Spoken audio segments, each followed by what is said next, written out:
الحمدللہ رب العالمین والصلاة والسلام علی محمد الامین واعوذ باللہ من الشیطان الرجیم بسم اللہ الرحمن الرحیم۔ خواتین و حضرات، سورہ مائدہ کی آیت 44 زیر بحث تھی۔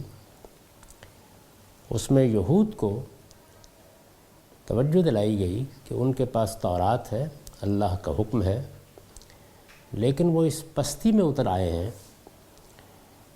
کہ تورات کے مطابق جب یہ دیکھتے ہیں کہ فیصلہ کیا گیا تو ہمارے مفادات پر زد پڑے گی، تو یہ بہانہ کر کے رسالت مآب صلی اللہ علیہ وسلم کے پاس مقدمات لے آتے ہیں۔ لوگوں سے کہہ دیں گے کہ آخر ہم خدا کے پیغمبری کے پاس اپنا مقدمہ لے کے آئے۔ قرآن مجید نے بتایا کہ اگر تم خدا کے پیغمبر کو مانتے ہو تو پھر تو یہی کرنا چاہیے، لیکن نہیں مانتے تو پھر تمہارے لیے تورات ہی اللہ کا حکم ہے۔ پھر تمہارے لیے زیبا یہی ہے کہ تم اپنے فیصلے حکم اللہ کے مطابق کرو جو تورات میں ہے۔ تورات کے بارے میں یہ فرمایا کہ یہ ہدایت ہے، یہ نور ہے، یہ ہدایت ہم نے اتاری، یہ نور ہم نے اتارا۔ پھر حوالہ دیا اس بات کا کہ اللہ کے پیغمبر اس کے مطابق فیصلے کرتے رہے ہیں، تمہارے ربانی عالم اس کے مطابق فیصلے کرتے رہے ہیں، تمہارے جلیل القدر فقہاء اس کے مطابق فیصلے کرتے رہے ہیں۔ اور وہ یہ کیوں کرتے تھے؟ اس لیے کہ انہیں یہ معلوم تھا کہ اللہ کی کتاب کے وہ نگہبان بنائے گئے ہیں، اللہ کی کتاب کے گواہ ٹھہرائے گئے ہیں۔ یہ بات بھی واضح کر دی کہ ہم نے جب بھی کتاب دی، اور تورات میں تو جگہ جگہ یہ مضمون بیان ہوا ہے، تو اس ہدایت کے ساتھ دی کہ فَلَا تَخْشَوُا النَّاسَ وَاخْشَوْنِ، کہ لوگوں سے نہ ڈرو بلکہ مجھ سے ڈرو۔ وَلَا تَشْتَرُوا بِآيَاتِي ثَمَنًا قَلِيلًا، اور میری آیتوں کو تھوڑی قیمت کے عوض نہ بیچو۔ اس پر میں نے لکھا ہے، مطلب یہ ہے کہ جنہیں گواہ بنایا گیا تھا انہیں یہ ہدایت بھی کی گئی تھی کہ اس گواہی کی ذمہ داریوں سے عہدہ برا ہونے کے لیے صرف خدا سے ڈرے۔ یعنی جب آپ کو گواہی کے منصب پر فائز کیا گیا ہے تو قدم قدم پر امتحان پیش آئے گا، گواہی دی جائے گی، گواہی دینے کے لیے بلایا جائے گا۔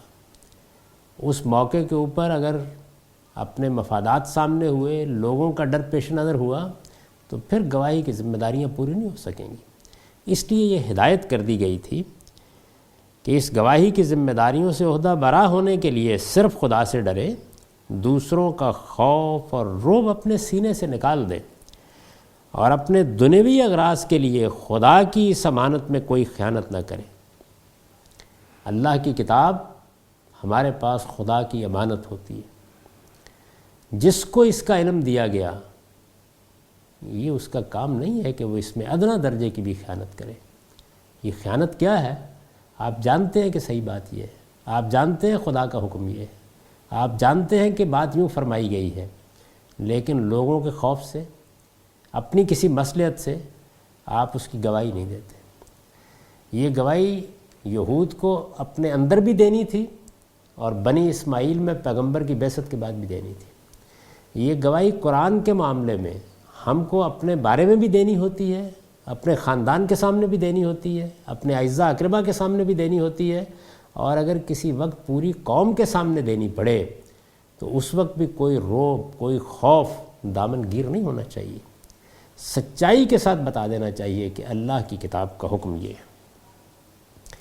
چنانچہ پیچھے جو ہم نے نوٹ پڑھا تھا اس میں نے استاد امام کے یہ الفاظ نقل کیے تھے کہ یہ وہ لوگ ہیں کہ ان کو یہ کہا گیا ہے کہ ذرا اپنے گریبان میں منہ ڈال کے دیکھو، پاسبان ہو کر انہوں نے خدا کے حرم میں کس طرح نقب لگائی ہے، اور گواہ ہو کر کس طرح کتمان شہادت میں مہارت دکھائی ہے۔ یعنی پاسبان تھے اور ذمہ داری یہ تھی کہ حرم کی نگہداشت کریں، اور اسی میں نقب لگانے کے لیے تیار ہو گئے۔ اس سے بڑا جرم تو نہیں ہو سکتا کہ چوکیداری چوری کرنے کے لیے آ جائے، اور گواہ ٹھہرائے گئے تھے، لیکن یہ طریقے تلاش کرتے رہے کہ خدا کی شریعت کو کیسے چھپایا جا سکتا ہے، کتمان شریعت کیسے ہو سکتا ہے، اس پر کیسے پردہ ڈالا جا سکتا ہے۔ اس کا ماتم ہے۔ تو میں نے لکھا ہے کہ اپنی دنیوی اغراض کے لیے خدا کی اس امانت میں کوئی خیانت نہ کریں۔ یہ ہدایت تورات کے ان تمام مقامات پر بڑی تاکید کے ساتھ کی گئی ہے جہاں یہود سے احکام شریعت کی پابندی کا عہد لینے کا ذکر ہوا ہے۔ ان تمام مقامات پر آپ تورات کو پڑھیں تو حکم دیا جاتا ہے، اور پھر اس کے بعد اللہ تعالیٰ اس بات کی تاکید کرتے ہیں کہ یہ میرے ساتھ باندھا ہوا عہد ہے۔ اور سیدنا موسیٰ علیہ السلام کے بارے میں تو معلوم ہوتا ہے کہ وہ وقتاً فوقتاً براہ راست یہ عہد لیتے تھے اور بار بار اس عہد کی پابندی کی تلقین فرماتے تھے۔ اس کو غائب کے سیغے سے بیان کرنے کے بجائے حاضر کے سیغے میں اس لیے فرمایا ہے، یعنی بات تو یوں چل رہی تھی نا کہ ان کے ساتھ یہ معاملہ ہوا، ان کے ہاں یہ چیز ہوئی، لیکن پھر براہ راست خطاب کر کے بتایا کہ یہ ہدایت کی گئی تھی۔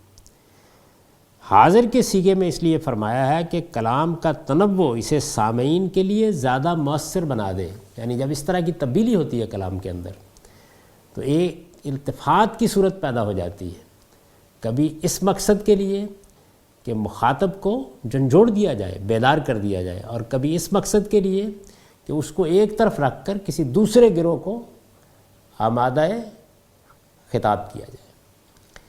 تو ارشاد فرمایا کہ تھوڑی قیمت کے عوض میری آیتوں کو نہ بیچو۔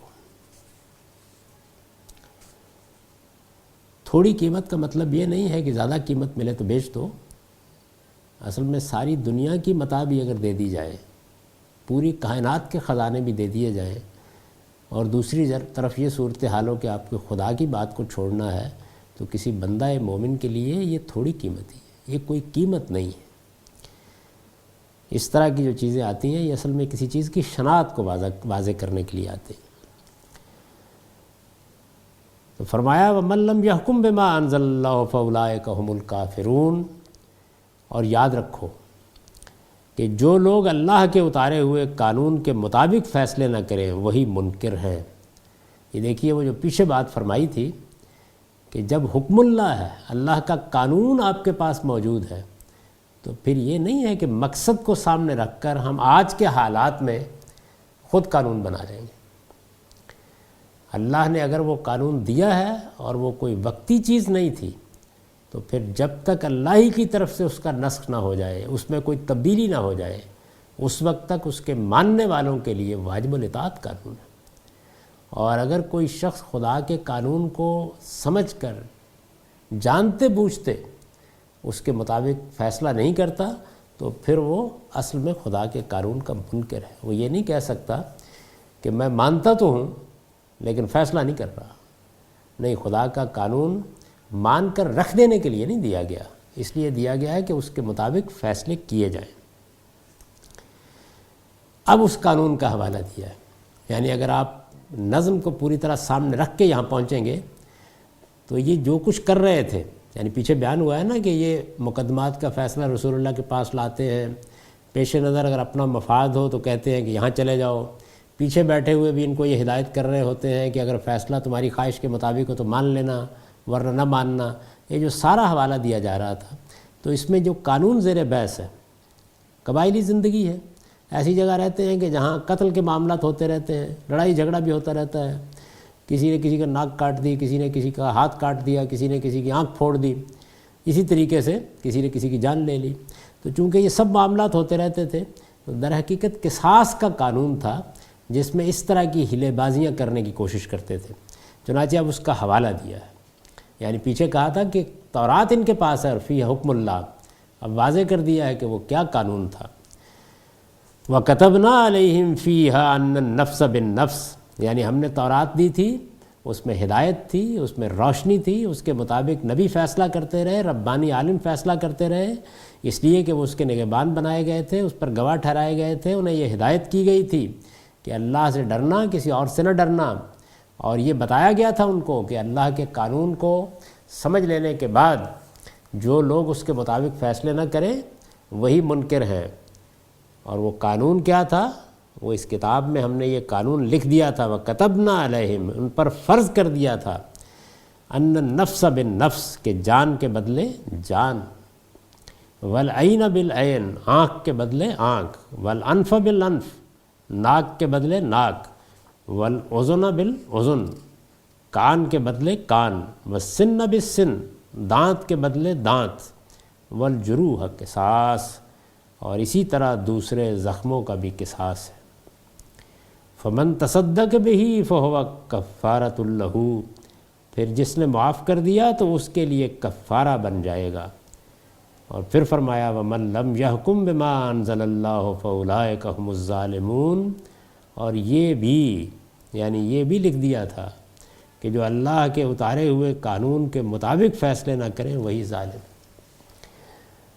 میں یہ سمجھتا ہوں کہ اتنی وضاحت سے قرآن مجید نے یہ بات بیان کر دی ہے کہ اس استدلال کے لیے کوئی ادنا گنجائش بھی باقی نہیں رہتی کہ ہم شریعت کے مقاصد کو سامنے رکھیں گے اور اپنے لیے آج کوئی اور قانون بنا لیں گے۔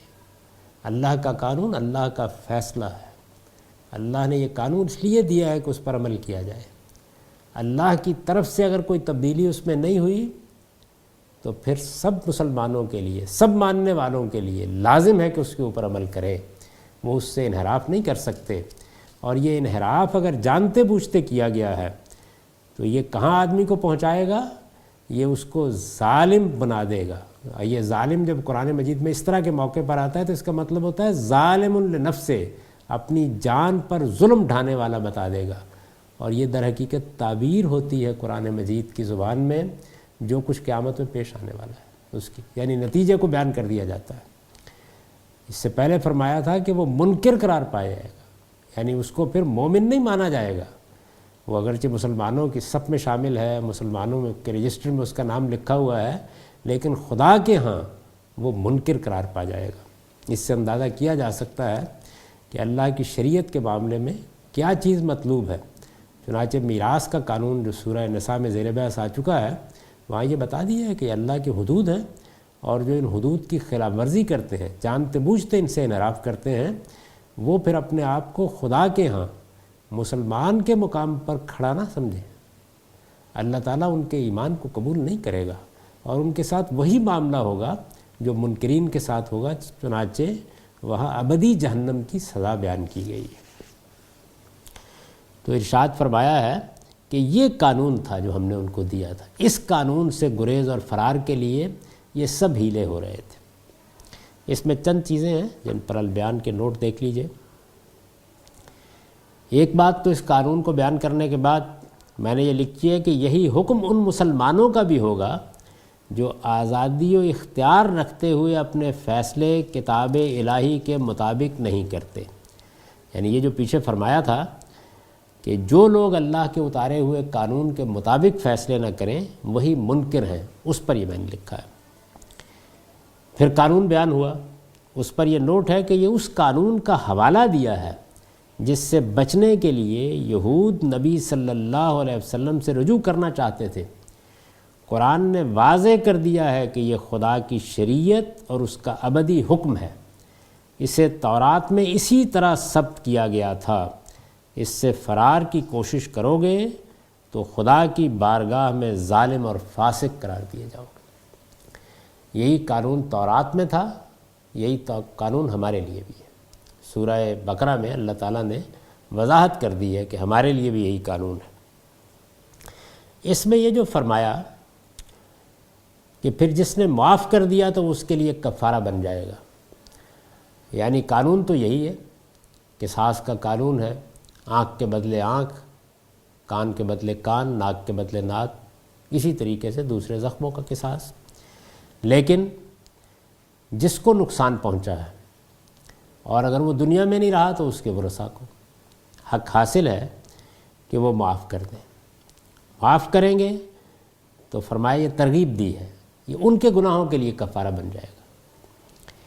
یہ مجروح یا مقتول کے اولیاء کے لیے ترغیب ہے کہ وہ مجرم کو معاف کر دیں تو ان کی یہ نیکی ان کے گناہوں کا کفارہ ہو جائے گی، اور جس درجے کی یہ معافی ہوگی اسی کے بقدر ان کے گناہ معاف کر دیے جائیں گے۔ یعنی اللہ تعالیٰ یہ چاہتے ہیں، اس کی ترغیب دے رہے ہیں کہ اگر معاف کر سکتے ہو تو معاف کر دو۔ یہ قصاص کے قانون میں معافی کا حق کیسے حاصل ہوتا ہے، عدالت کے اختیارات کیا ہیں، اولیاء معاف کر دیں تو کیا ریاست پابند ہو جاتی ہے کہ وہ بھی معاف کر دیں، یہ سب چیزیں سورہ بقرہ میں زیر بحث آ چکی ہیں۔ اور وہاں میں نے یہ بات واضح کر دی ہے کہ معافی اس وقت مؤثر ہوگی جب کہ عدالت اس نتیجے پر پہنچ جائے کہ مجرم معافی کا مستحق ہے، پہلے یہ فیصلہ کیا جائے گا۔ اگر عدالت سمجھتی ہے کہ وہ معافی کا مستحق ہی نہیں ہے تو پھر یہ معافی مؤثر نہیں ہوگی، لیکن عدالت سمجھتی ہے کہ معافی کا مستحق ہے اور اولیاء معاف نہیں کرتے تو عدالت معاف نہیں کر سکتی۔ یعنی یہ تو چیز ہے، اس میں تو وہ مؤثر ہے، لیکن ریاست کے ہاتھ باندھ نہیں دیے گئے۔ اس کے دلائل کیا ہیں اس کو میں نے وہاں سورہ بقرہ میں بیان کر دیا، جہاں اس قانون کا حوالہ ہمارے لیے آیا ہے۔ یہاں ظاہر ہے کہ یہ ذکر ہے کہ یہی قانون یہود کے لیے بھی تھا، یہی تورات پہ نازل کیا گیا تھا۔ آیت کا انداز بیان دلیل ہے کہ یہی حکم ہمارے لیے بھی ہے۔ سورہ بقرہ کی آیت 178 سے اس کی تائید ہوتی ہے، جہاں قصاص کا قانون ہمارے لیے بیان کیا گیا ہے، اس سے یہ بات واضح ہو جاتی ہے کہ قانون ہمارے لیے بھی یہی ہے۔ معافی کا اختیار اس میں بھی دیا گیا ہے۔ اس کے بعد مزید وضاحت کر دی گئی ہے کہ اگر معافی دے دی جائے گی تو ایسا نہیں ہے کہ پھر چھوٹ جائے گا، بلکہ پھر دیت عائد ہو جائے گی، اور وہ دیت معروف کے مطابق، قاعدے کے مطابق، جو سوسائٹی کا رواج ہے وہ ادا کی جائے گی۔ چنانچہ یہ بتایا ہے کہ وہ نہایت خوش اسلوبی سے ادا کی جائے۔ تو جو قانون اب ہمارے لیے اللہ تعالیٰ نے مقرر کر رکھا ہوا ہے، اس میں قصاص کا ضابطہ یہی ہے، یہی ناک کے بدلے ناک، یہی کان کے بدلے کان، یہی آنکھ کے بدلے آنکھ، یہی زخموں کا قصاص، اس کی پوری تفصیلات ہمارے ہاں بیان کی گئی ہیں۔ لیکن اگر کوئی معاف کر دیتا ہے اور وہ معافی عدالت قبول کر لیتی ہے، یعنی پہلے یہ فیصلہ کیا جائے گا کہ مجرم کے لیے رعایت ہو سکتی ہے، کیونکہ قتل کا جرم ایک طرف ورثاء سے متعلق ہے، یا اس طرح کی کوئی اگر حرکت ہوئی ہے کہ جس میں کسی کا بازو کاٹ دیا ہے، کسی کی ناک کاٹتی ہے، کوئی زخم لگا دیا ہے، تو اس کا ایک پہلو تو مجروح ہے سے یا مقتول کے ورثاء سے ہے۔ ایک دوسری چیز یہ ہے کہ یہ ریاست کے خلاف بھی جرم ہوا ہے، معاشرے کے خلاف بھی جرم ہوا ہے۔ تو معاشرے اور ریاست کو یہ حق حاصل ہے کہ وہ یہ فیصلہ کرے کہ مجرم کسی معافی کا مستحق نہیں ہے، اس میں پھر ورثاء کی معافی مؤثر نہیں ہوگی۔ یہی بات قرآن کے الفاظ سے معلوم ہوتی ہے۔ قرآن مجید نے وہاں یہ بات جس طرح بیان کی ہے اس کو میں وہاں واضح کر چکا ہوں، اسے یہی معلوم ہوتا ہے۔ لیکن یہ حق نہیں دیا گیا کہ اگر ریاست اس جگہ پہنچ جائے کہ معاف کر دینا ہے تو مقتول کے وارثوں کی مرضی کے بغیر معاف کر دیں، نہیں، پھر وہ آمادہ نہیں ہوں گے تو پھر معافی نہیں ہوگی، پھر رعایت نہیں ہوگی، پھر قصاص لیا جائے گا۔ ارشاد فرمایا کہ یہ ان کے لیے کفارہ بن جائے گا۔ اور یہاں پھر وَمَن لَّمْ يَحْكُم بِمَا أَنزَلَ اللَّهُ فَأُولَٰئِكَ هُمُ الظَّالِمُونَ، اور یہ بات بھی لکھ دی تھی کہ جو اللہ کے اتارے ہوئے قانون کے مطابق فیصلے نہ کریں وہی ظالم ہیں۔ میں نے لکھا ہے اس لیے کہ جو خدا کے قانون کو نظر انداز کرتا ہے وہ اپنے اوپر خدا کے سب سے بڑے حق کو طلب کر دیتا ہے۔ خدا کا سب سے بڑا حق، یعنی ہم اس کو جب اپنا معبود حقیقی مان لیا، اس کے بندے بن گئے، اس کی عبادت کے لیے کھڑے ہو گئے، تو اس کا سب سے بڑا حق یہ ہے کہ اس کے قانون کی اطاعت کی جائے۔ اپنے اوپر خدا کے سب سے بڑے حق کو تلف کر دیتا ہے۔ اللہ تعالیٰ نے واضح کر دیا ہے کہ جن و بشر سب اس کے پابند ہیں کہ اس کے بندے بن کر رہیں۔ یہ بندگی خدا کا حق اور اطاعت و فرما برداری اس کا لازمی تقاضا ہے۔ خدا کے ماننے والوں میں سے اگر کوئی اس سے انحراف کرتا ہے تو یقیناً ظالم ہے۔ اور یہ میں عرض کر چکا کہ یہ ظالم دوسرے پر ظلم کرنے والے کے معنی میں نہیں ہے، ظالم لنفسہ ہی کے معنی ہے۔ اور قرآن نے جب شرک کو ظلم کہا ہے یا کفر کو ظلم کہا ہے تو اسی معنی میں کہا ہے کہ یہ ظلم در حقیقت اپنی جان پر ظلم ہے، اس لیے کہ اس کا نتیجہ خدا کے ہاں بھگتنا پڑے گا۔ وَقَفَّيْنَا عَلَىٰ آثَارِهِمْ بِعِيسَىٰ ابْنَ مَرْيَمَ مُصَدِّقًا لِمَا بَيْنَ يَدَيْهِ مِنَ التَّوْرَاةِ۔ پیچھے جو بیان ہوا تھا کہ اللہ کے پیغمبر فیصلے کرتے رہے ہیں اور وہ پے در پے ان کے ہاں آتے رہے ہیں، اب اسی پر آگے بات بڑھائی کہ انہی پیغمبروں کے نقش قدم پر اس کا مطلب یہ ہے یعنی بین ہی اسی مقصد کے ساتھ جس کے لیے ان سے پہلے کے نبی آئے تھے، انہی پیغمبروں کے نقش قدم پر ہم نے عیسیٰ ابن مریم کو بھیجا۔ وَقَفَّيْنَا عَلَىٰ آثَارِهِمْ بِعِیسَىٰ ابْنِ مریم۔ استاذ امام لکھتے ہیں عَلَىٰ آثَارِهِمْ کے لفظ سے انبیاء کی دعوت، ان کے مقصد، ان کے مزاج، کردار اور طریقہ کار کی یکسانی اور ان کی باہمی مشابہت کا اظہار ہو رہا ہے۔ یعنی آپ فلسفیوں کو پڑھیں، حکماء کو پڑھیں، قانون دانوں کو پڑھیں، ارباب دانش کو پڑھیں، ان کی تاریخ کا مطالعہ کریں، ان کے کارناموں کا تذکرہ سنیں، تو ہر جگہ آپ کو یہ محسوس ہوگا کہ ان سب چیزوں میں زمین و آسمان کا فرق ہے۔ دعوت میں فرق، مقصد میں فرق، مزاج میں فرق، کردار میں فرق، طریقہ کار میں فرق، لیکن انبیاء علیہ السلام کا معاملہ یہ نہیں ہے۔ یعنی بنیادی طور پر غیر معمولی مشابہت ہوتی ہے، اس کو یہاں بیان کیا ہے ان کے نقش قدم پر۔ یہ چیز من جملہ علامات نبوت کے ہے۔ جس طرح ایک ہی شجرہ طیبہ کے برگ و بار میں مماثلت ہوتی ہے، ایک پاکیزہ درخت کے پتوں میں اور اس کے پھل میں ایک ہی شجرہ طیبہ کے برگ و بار میں مماثلت ہوتی ہے، اسی طرح اس مقدس گروہ کے افراد میں بھی مماثلت ہوتی ہے کہ جو ان میں سے ایک کو پہچان گیا وہ گویا سب کو پہچان گیا۔ ان کی شناخت کے معاملے میں التباس انہی کو پیش آتا ہے جو یا تو اندھے ہوتے ہیں یا اندھے بن جاتے ہیں۔ جن کے اندر بصیرت ہوتی ہے وہ کبھی دھوکہ نہیں کھاتے۔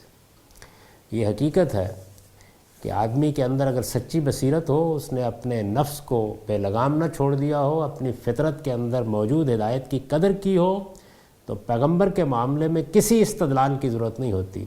اس کی شخصیت سامنے آتی ہے تو روح و آواز پیغمبر معجزہ است۔ انسان کے لیے پیغمبر کا چہرہ اور اس کی بات معجزہ بن جاتی ہے، وہ کسی معجزے کا طالب نہیں ہوتا۔ سیدنا صدیق نے جو فیصلہ کیا تھا وہ اسی بنیاد پر کیا تھا۔ یعنی اگر فطرت صالح ہے تو نور علی نور، ایک روشنی پاس موجود تھی، دوسری روشنی کو پہچاننے میں بھی کوئی دقت نہیں ہوتی۔ تو انہی پیغمبروں کے نقش قدم پر ہم نے عیسیٰ ابن مریم کو بھیجا، مصدقا لما بین یدیہ من التورات، اس سے پہلے جو تورات موجود تھی وہ اس کی تصدیق کرنے والا تھا۔ یعنی وہ تورات کو ختم کرنے کے لیے نہیں آئے تھے، چنانچہ فرماتے ہیں خود پہاڑی کے بعض میں کہ میں تورات کو منسوخ کرنے کے لیے نہیں آیا، میں تو اس کو پورا کرنے کے لیے آیا ہوں۔ وَآتَيْنَهُ الْإِنْجِيلَ فِيهِ هُدًى وَنُورٌ، اور ہم نے اس کو انجیل عطا فرمائی جس میں ہدایت اور روشنی تھی۔ پیچھے تورات کے بارے میں بھی یہی فرمایا تھا، اللہ کی کتاب اسی لیے آتی ہے ہدایت بنے، روشنی بن جائے۔ جن جگہوں پر تاریکی ہوتی ہے، جہاں بات واضح نہیں ہوتی، جہاں ابہام ہوتا ہے، جہاں آدمی ریب و گمان میں پھنسا ہوا ہوتا ہے، وہ ان سب مقامات کو روشن کر دیتی ہے اور بالکل قطعی حجت بن جاتی ہے۔ وَمُصَدِّقًا لِمَا بَيْنَ يَدَيْهِ مِنَ التَّوْرَاتِ، اور وہ بھی تورات کی تصدیق کرنے والی تھی جو اس سے پہلے موجود تھی۔ وَمَوْعِظَةً لِّلْمُتَّقِينَ، خدا سے ڈرنے والوں کے لیے ہدم وَمَوْعِظَةً لِّلْمُتَّقِينَ، خدا سے ڈرنے والوں کے لیے ہدایت اور نصیحت کے طور پر۔ اور وَلِيَحْكُمْ أَهْلُ الْإِنْجِيلِ بِمَا أَنزَلَ اللَّهُ فِيهِ وَمَن لَّمْ يَحْكُمْ بِمَا أَنزَلَ اللَّهُ فَأُولَٰئِكَ هُمُ الْفَاسِقُونَ۔ وہی بات دہرائی اس فرمان کے ساتھ کہ اہل انجیل بھی اسی کے مطابق فیصلے کریں جو اللہ نے اس میں نازل کیا ہے، اور جو اللہ کے اتارے ہوئے قانون کے مطابق فیصلے نہ کریں وہی فاسق۔ یعنی یہ دیکھیے کہ بات وہاں سے شروع ہوئی تھی کہ یہ لوگ تورات کے حکم سے گریز اور فرار کی راہیں تلاش کرنے کے لیے مقدمہ رسول اللہ صلی اللہ علیہ وسلم کے پاس لے آتے۔ وہاں سے بات اٹھائی تو اب یہ بتایا کہ جو حکم، جو فیصلہ، جو قانون اللہ کی کتاب میں ہوتا ہے اس کی حیثیت کیا ہے۔ اس سے اندازہ کیا جا سکتا ہے کہ اس معاملے میں ادھر ادھر کے استدلال کو کتنا درخور اعتنا سمجھنا چاہیے۔ حقیقت یہ ہے کہ قرآن کے اس مقام کو پڑھنے کے بعد کوئی شخص یہ سوچنے کی جسارت بھی نہیں کر سکتا کہ اللہ کی دی ہوئی شریعت یا اس کے قانون سے گریز اور فرار کی راہیں تلاش کی جا سکتی ہیں۔ اس وجہ سے اس کی کوئی گنجائش نہیں ہے۔ یہاں قانون زیر بحث ہے، اور دیکھیے حدود زیر بحث ہے۔ سب سے بڑھ کر انہی کے پیش نظر یہ نقطہ نظر پیدا ہوا ہے کہ مقاصد کو سامنے رکھ کر ہم کوئی اور قانون بنا لیں گے۔ اللہ تعالیٰ نے بات کو اس طرح واضح کر دیا ہے کہ قرآن مجید میں اتنی وضاحت کے ساتھ اگر کوئی اور چیز بیان ہوتی ہے تو وہ یا آخرت پر ایمان ہے یا توحید پر ایمان ہے۔ اس کو بھی یہاں پر ہر پہلو سے واضح کر دیا ہے۔ ان کے پاس تورات ہے جس میں حکم اللہ ہے، اس کو چھوڑ کر آپ کے پاس کیوں آئے؟ یعنی خدا کے پیغمبر کے پاس آنا بھی اللہ تعالیٰ نے پسند نہیں فرمایا کہ اگر پیغمبر کو مانتے نہیں ہو تو پھر اسی حکم کی پیروی کرو جو تمہارے پاس تورات میں ہے، کیونکہ ابھی تم اسی کے ماننے والے ہو۔ اور پھر اس کے بعد اب یہ بتایا کہ تمام پیغمبر یہی ہدایت لے کر آئے تھے۔ جب انجیل اتری تھی تو وہ بھی اسی ہدایت کے ساتھ اتری تھی کہ اب یہ اللہ کی کتاب آ گئی ہے، اب جو قانون اس میں دیا گیا ہے، انجیل میں قانون نہیں تھا لیکن یہ بتا دیا گیا تھا، یعنی انجیل میں ایک جامع بات کر دی گئی تھی کہ جو قانون تورات میں ہے تمہیں بھی اسی کی پیروی کرنی ہے۔ چنانچہ مسیحیوں نے جب تورات کے قانون کو منسوخ کیا اور یہ کہہ کے منسوخ کیا کہ یہ بنی اسرائیل کے لیے تھا، یہ ہمارے لیے نہیں ہے، تو اسی جرم کا ارتکاب کیا۔ تو فرمایا ہے کہ ان کو اللہ نے جو انجیل میں قانون نازل کیا تھا اس کے مطابق فیصلے کرنے تھے۔ وَمَن لَمْ يَحْكُم بِمَا أَنزَلَ اللَّهُ فَأُولَٰئِكَ هُمُ الْفَاسِقُونَ۔ یہ فاسق، ظالم، کافر ایک ہی معنی کے الفاظ، یعنی منکر قرار پا جائیں گے، مومن نہیں سمجھے جائیں گے خدا کی بارگاہ میں، نتیجے کے طور پر ظالم قرار پائیں گے اور اپنی جانوں پر ظلم ڈھانے والے بن کر قیامت میں اٹھیں گے۔ خدا کے فرما بردار نہیں شمار کیا جائے گا ان کو، یہ خدا کے نافرمان قرار پا جائیں گے۔ ایک ہی بات ہے جس کو 3 مختلف الفاظ میں بیان کر دیا۔ یہ جو فرمایا ہے کہ وہ بھی تورات کی تصدیق کرنے والی تھی جو اس سے پہلے موجود تھی، اس پر میں نے لکھا ہے کہ اصل الفاظ ہیں مصدقا لما بین یدیہ من التوراۃ، اس سے پہلے فیہ ہدم و نور کا جملہ حال واقع ہوا ہے۔ یہ تالیف ہے جس کی طرف میں نے اشارہ کر دیا ہے، جو لوگ عربیت کا ذوق رکھتے ہیں یہ اشارہ ان کے لیے ہے، اس کا عطف اسی پر ہے۔ ہدم و موعظۃ للمتقین کے الفاظ بھی اس کے بعد اسی محل میں ہیں، یعنی گویا حال کے بعد حال ہے۔ مدعا یہ ہے کہ تورات و انجیل میں اور سیدنا موسیٰ اور سیدنا مسیح میں منبع و ماخذ اور علم و ہدایت کے لحاظ سے کوئی فرق نہ تھا۔ اللہ کے پیغمبر جس طرح کے پیچھے بیان ہوا، ایک ہی مزاج، ایک ہی کردار اور شریعت کی ایک ہی روح لوگوں تک پہنچانے کے لیے آتے ہیں۔ مدعا یہ ہے کہ تورات و انجیل میں اور سیدنا موسیٰ اور سیدنا مسیح میں منبع و ماخذ اور علم و ہدایت کے لحاظ سے کوئی فرق نہ تھا، اور مسیح علیہ السلام کوئی نئی شریعت لے کر نہیں آئے تھے۔ یعنی یہ جو فرمایا تھا کہ تورات کی تصدیق کرنے کے لیے آئے تھے، تو کوئی نئی شریعت لے کر نہیں آئے تھے، بلکہ انہوں نے اسی شریعت کی تصدیق کی جو ان سے پہلے تورات میں موجود تھی۔ اس وقت بھی اگر آپ پہاڑی کا واز نکالیں اور اس کو پڑھیں تو وہ شروع یہیں سے ہوتا ہے کہ میں تورات کو منسوخ کرنے نہیں آیا، میں تو اس کو پورا کرنے کے لیے آیا۔ اور پہاڑی کا واز ختم اس قانون پر ہوتا ہے کہ خدا کے ہاں کوئی کسی کے کام نہیں آئے گا، بلکہ تمہارا عمل ہے اور تمہارا ایمان ہے جو وہاں کام آئے گا۔ تو دیکھیے 2 چیزیں کی، ایک تو الوہیت مسیح کا معاملہ ہے، 2 چیزیں کی ہیں۔ ایک کفارے کا عقیدہ ایجاد کیا، پہاڑی کا واز اپنے خاتمے پر اس کی نفی کر دیتا ہے، اور ایک شریعت کو منسوخ کر بیٹھے ابتدا ہی میں اس کی نفی کر دیتا ہے۔ تو اگر آپ انجیل کے پاس جائیں گے تو وہ بالکل واضح کر دے گی کہ اللہ تعالیٰ کیا چاہتے ہیں۔ اب یہ ساری بات بیان کرنے کے بعد دیکھیے کیا فرمایا، ارشاد ہوا وَأَنزَلْنَا إِلَيْكَ الْكِتَابَ بِالْحَقِّ، یعنی پھر ہم نے تمہاری طرف، رسالت میں آپ صلی اللہ علیہ وسلم کو خطاب کر کے کہا ہے، پھر ہم نے تمہاری طرف یہ کتاب نازل کی ہے بالحق، قول فیصل کے ساتھ، مصدقا لما بین یدیہ من الکتاب، اور اس کتاب کی تصدیق میں جو اس سے پہلے موجود ہے۔ اس پر البیان کا نوٹ ہے، اس سے تورات مراد ہے۔ انجیل کا ذکر اس لیے نہیں ہوا کہ قرآن سے پہلے اصل کتاب کی حیثیت توراتی کو حاصل تھی، یعنی انجیل در حقیقت ایک ضمیمے کی حیثیت رکھتی تھی، گویا جو حکمت فراموش کر دی گئی ہے اس کی تذکیر کر دی جائے۔ زبور، انجیل اور انبیاء علیہم السلام کے دوسرے صحائف در حقیقت اسی کے فروع ہیں۔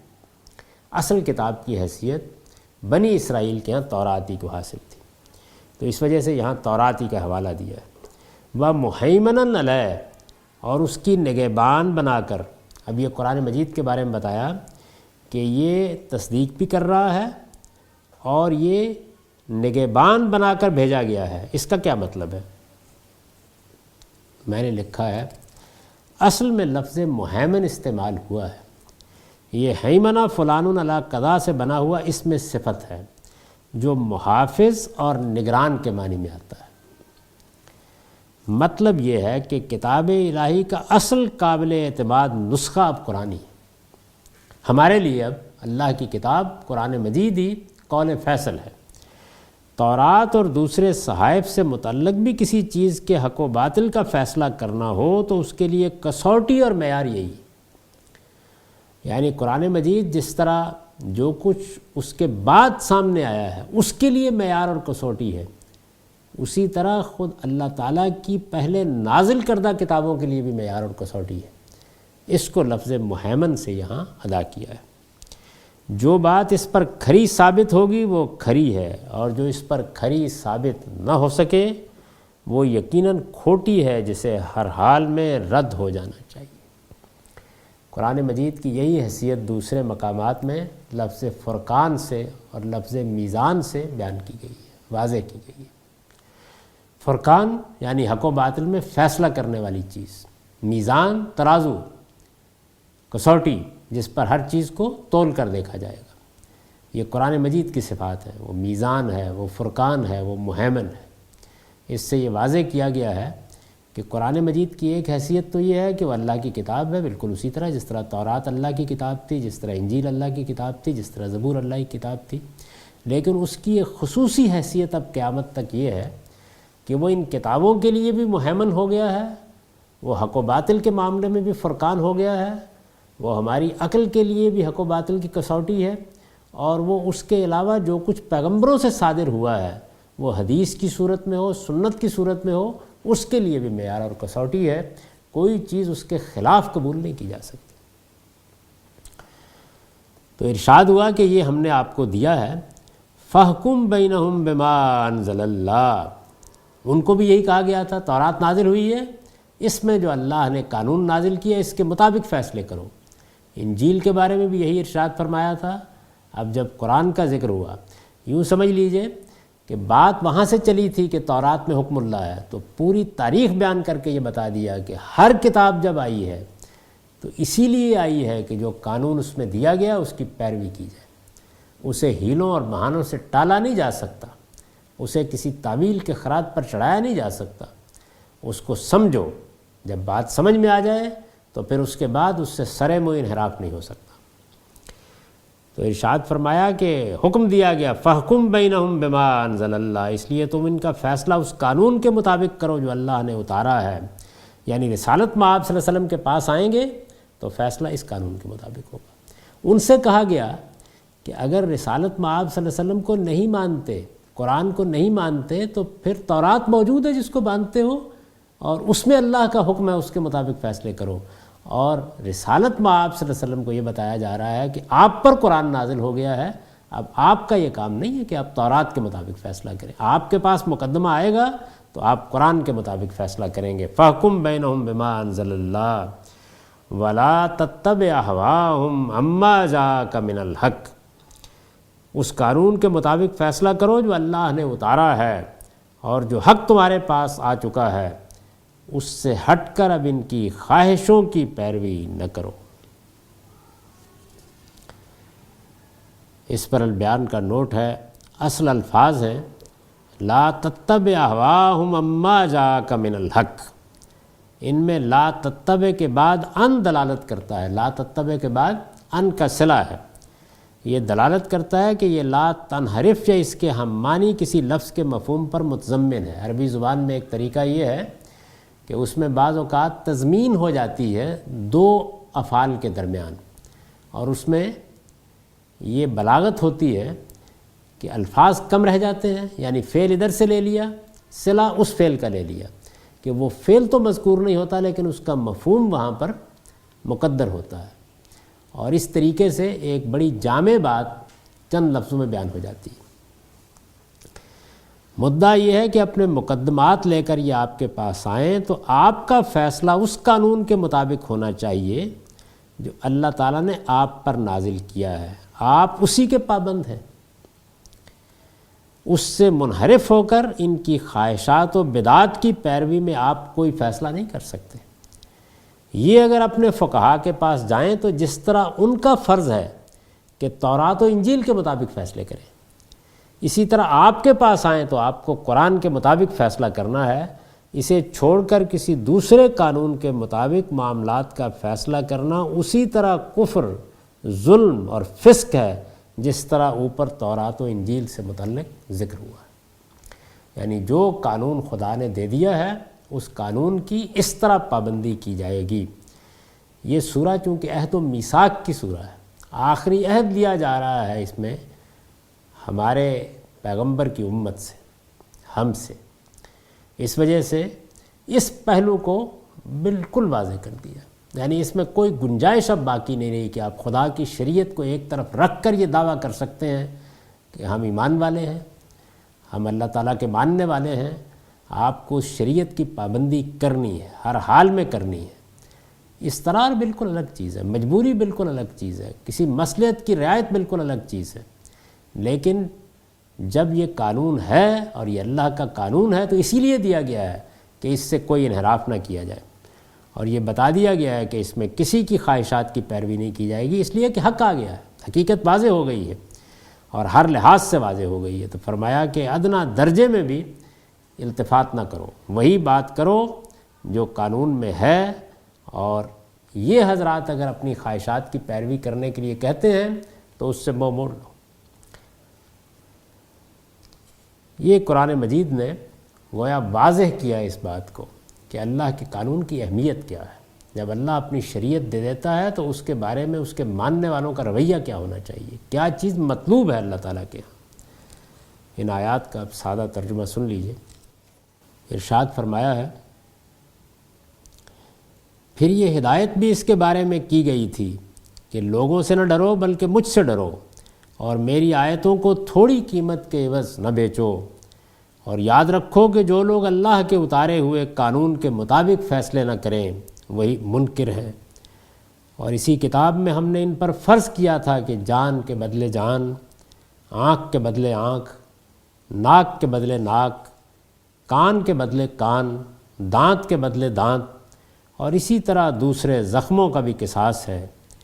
پھر جس نے معاف کر دیا تو وہ اس کے لیے کفارہ بن جائے گا، اور یہ بھی کہ جو اللہ کے اتارے ہوئے قانون کے مطابق فیصلے نہ کریں وہی ظالم ہیں۔ انہی پیغمبروں کے نقش قدم پر ہم نے عیسیٰ ابن مریم کو بھیجا، اس سے پہلے جو تورات موجود تھی وہ اس کی تصدیق کرنے والا تھا، اور ہم نے اس کو انجیل عطا فرمائی جس میں ہدایت اور روشنی تھی، اور وہ بھی تورات کی تصدیق کرنے والی تھی جو اس سے پہلے موجود تھی، خدا سے ڈرنے والوں کے لیے ہدایت اور نصیحت کے طور پر، اور اس فرمان کے ساتھ کہ اہل انجیل بھی اسی کے مطابق فیصلے کریں جو اللہ نے اس میں نازل کیا ہے، اور جو اللہ کے اتارے ہوئے قانون کے مطابق فیصلے نہ کریں وہی فاسق ہیں۔ پھر ہم نے اے پیغمبر تمہاری طرف یہ کتاب نازل کی ہے قول فیصل کے ساتھ، اور اس کتاب کی تصدیق میں جو اس سے پہلے موجود ہے، اور اس کی نگہبان بنا کر، اس لیے کہ تم ان کا فیصلہ اس قانون کے مطابق کرو جو اللہ نے اتارا ہے، اور جو حق تمہارے پاس آ چکا ہے اس سے ہٹ کر اب ان کی خواہشوں کی پیروی نہ کرو۔ اقول قولی ھذا واستغفر اللہ لی ولکم ولسائر المؤمنین۔